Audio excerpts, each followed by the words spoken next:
నమస్తే. ఇన్నాళ్ళు నన్ను సపోర్ట్ చేస్తూ, ఎంకరేజ్ చేస్తూ మీ ప్రేమని నాకు అందిస్తున్న ప్రతి ఒక్కరికి కృతజ్ఞతలు. అలాగే ఈ వీడియో కూడా ఖచ్చితంగా మీకు ఉపయోగపడుతుంది. లైక్, షేర్ అండ్ సబ్స్క్రైబ్ చేసి మీ సపోర్ట్‌ని నాకు అందించండి. అలాగే ఈ వీడియో పట్ల మీకున్న అభిప్రాయాన్ని కామెంట్ సెక్షన్‌లో కామెంట్ చేసి తెలియజేయండి. ఇప్పుడు వీడియోని చూద్దాం.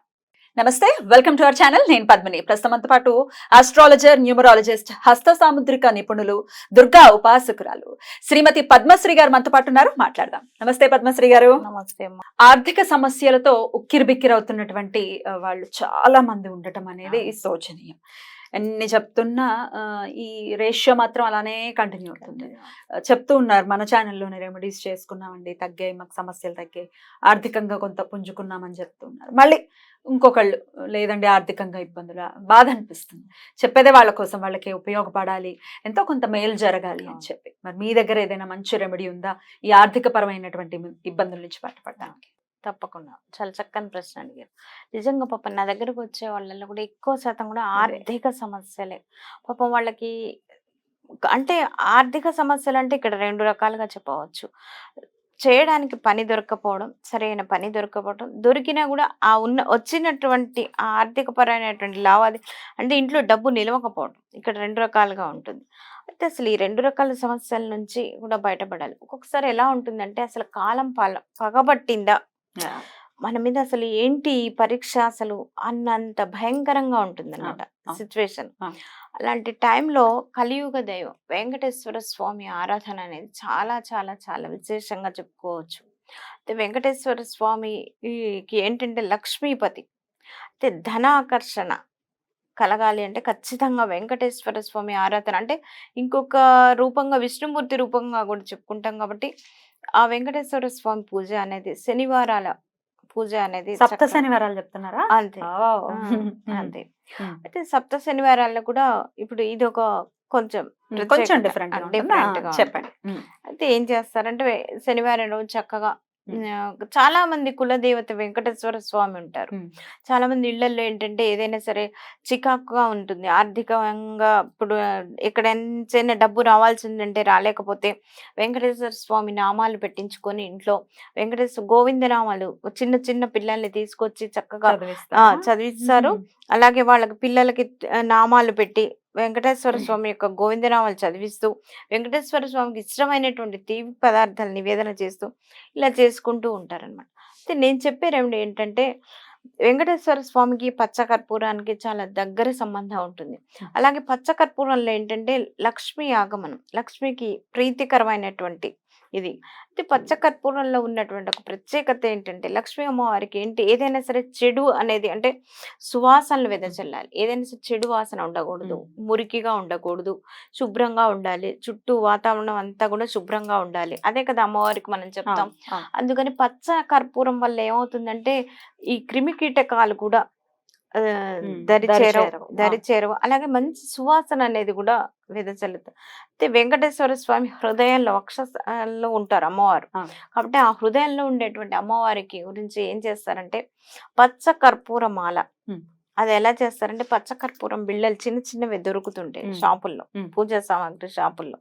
అవి ఏంటంటే 58 సంఖ్యగా వచ్చేలాగా చక్కగా ఏం చేస్తారంటే ఎర్రని బట్టలో ఆ చిన్న చిన్నవి కూడా ఇట్లా దండలాగా ఎర్రని బట్టలు చిన్న చిన్నగా ఇలా మూట కట్టి దాన్ని నూడులు వేసేసి చక్కగా మాలలాగా చేసేసి వెంకటేశ్వర స్వామికి శనివారం చాలా ఇష్టమైన రోజు కాబట్టి ఏం చేస్తారు, శనివారం శనిహోర ఉంటుంది. అంటే ప్రతిరోజు కూడా ఇప్పుడు శుక్రవారం అనుకోండి, ఉదయం 6 నుంచి 7 వరకు శుక్రహోర ఉంటుంది.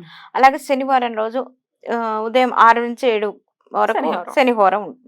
ఆ హోరా సమయంలో ఆ వెంకటేశ్వర స్వామి పూజించడం అనేది చాలా చాలా విశేషమైనటువంటి ఇది రెమెడీగా చెప్పుకోవచ్చు. అంటే చక్కగా ఈ మాలని సిద్ధం చేసుకొని అక్కడ పూజా సామాగ్రి అంతా కూడా సిద్ధం చేసుకొని స్వామి వారికి పానకం వడపప్పు ఖచ్చితంగా నివేదన చేసుకోవాలన్నమాట. ఈ మనం ఎన్ని నైవేద్యాలు పెట్టినా కూడా పానకం వడపప్పు చాలా విశేషంగా చెప్పుకోవచ్చు. పానకం వడపప్పు అలాగే టెంకాయ చేసుకొని ఇంకా తర్వాత మీ ఇష్టం, చక్కెర పొంగల్ చేసుకుంటారా, ఏదైనా సరే ఇంకా అదే మీ ఇష్టం. ఇలా చేసుకొని చలిమిడి దీపాలు ఎన్ని పెట్టాలంటే 6 ఒత్తులు వేయాలి. ఉమ్. ఒక 2 దీపాలు తయారు చేసుకొని రెండిట్లో కూడా 3 ఒత్తులుగా చేసి 6 సంఖ్య మళ్ళీ శుక్రుడికి చెప్పుకుంటాం. కాబట్టి అంటే ఇక్కడ లక్ష్మీపతి వెంకటేశ్వర స్వామి పూజలు కూడా అంటే ఇద్దరిని కూడా దంపతులు ఇద్దరిని మనం పూజించిన వాళ్ళం అవుతాం. కాబట్టి ఖచ్చితంగా లక్ష్మీదేవి రావటమే కాకుండా ఆ వచ్చినటువంటి లక్ష్మి మన ఇంట్లో కొలువై ఉండేలాగా ఈ పూజను చేసుకోవాలి. చక్కగా ఇలా ఏం చేస్తారు 7 శనివారాలు. మళ్ళీ ఆ పచ్చ కర్పూరం ఏం చేయాలనే డౌట్ వస్తుంటుంది. దాన్ని మారుస్తూ ఉండాలి. ఎవ్రీ వీక్ మార్చాలి. దాన్ని అలాగా ఒక బాక్స్ లో ఉంచేసి ఏదైనా సరే అంటే 7 వారాలు అయిపోయిన తర్వాత చక్కగా మీకు శక్తి అనుసారంగా ఆఖరి వారం మీరు ఎంత ఆర్భాటంగా చేసుకోగలరా. మళ్ళీ శక్తికి మించి ఏ భగవంతుడికి కూడా ఆరాధన చెయ్యొద్దు. ఇప్పుడు అదే ఉంటుంది, శాస్త్రం కూడా అదే చెప్తుంది. కలిగిన వాడు కలిగినట్టే చెయ్యాలి, కలగలేని వాడు ఎంత ఉన్నదో అంతవరకే చేయాలి. అలా ఉంటేనే భగవంతుడు తృప్తి చెందుతాడు. అంతేగాని లేకపోయినా సరే అప్పు తీసుకొచ్చి భగవంతుడి పూజ చేస్తే భగవంతుడు కలిసి రాదు కూడా, ఒప్పుకోడు కూడా, భగవంతుడికి ఇష్టం ఉండదు కూడా. అక్కడ భగవంతుడు ఏం కోరుకుంటాడు, భక్తి ప్రధానం. నీ మనసు అక్కడ నిలిపేవా లేదా అనేది చూస్తాడు భగవంతుడు. కాబట్టి చక్కగా 7 శనివారాలు ఇలాగ చేసుకొని ఒక్కొక్క శనివారం కూడా ఆ పచ్చ కర్పూరం బిళ్ళలు మార్చు చక్కగా ఒక డబ్బాలో దాన్ని భద్రపరిచి 7వ శనివారం అయిపోయిన తర్వాత ఏదైనా సరే వెంకటేశ్వర స్వామి ఆలయానికి కానీ లేదా విష్ణుమూర్తి అంటే రాముల వార కృష్ణుడ ఏదైనా సరే ఆలయాలకు వెళ్ళి చక్కగా ఆ గుళ్ళో ఇచ్చారనుకోండి హారతికి వినియోగించుకుంటారు వాళ్ళు. చక్కగా దీని వల్ల చాలా అద్భుతమైనటువంటి రెమెడీగా నేను చెప్పింది వాళ్ళు చేసుకొని చాలా మంది నాకు మళ్ళీ ఫోన్లు చేసి చెప్పడం జరిగింది. మీరు చెప్పినటువంటి ఈ రెమెడీ మాకు బాగా పనిచేసిందమ్మా, చాలా అద్భుతంగా ఉంది. శనివారం స్వామిని కొలవటం అనేది నిజంగా అది చాలా చాలా అదృష్టం.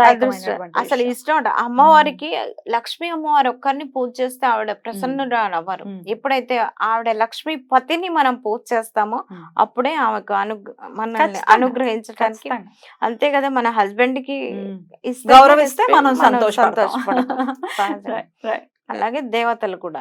ఈ చలమిడి దీపం ఏదైతే ఉందో దాన్ని ఏం చేయాల్సి ఉంటుంది? దాన్ని ఏం చేస్తారంటే ఇంట్లోని వారు ప్రసాదంగా స్వీకరించవచ్చు. లేదా మొత్తం చలిమిడి ఆ దీపం మొత్తం కూడా తినాలంటే తినలేరు, కొంతమందికి ఇష్టం ఉండదు.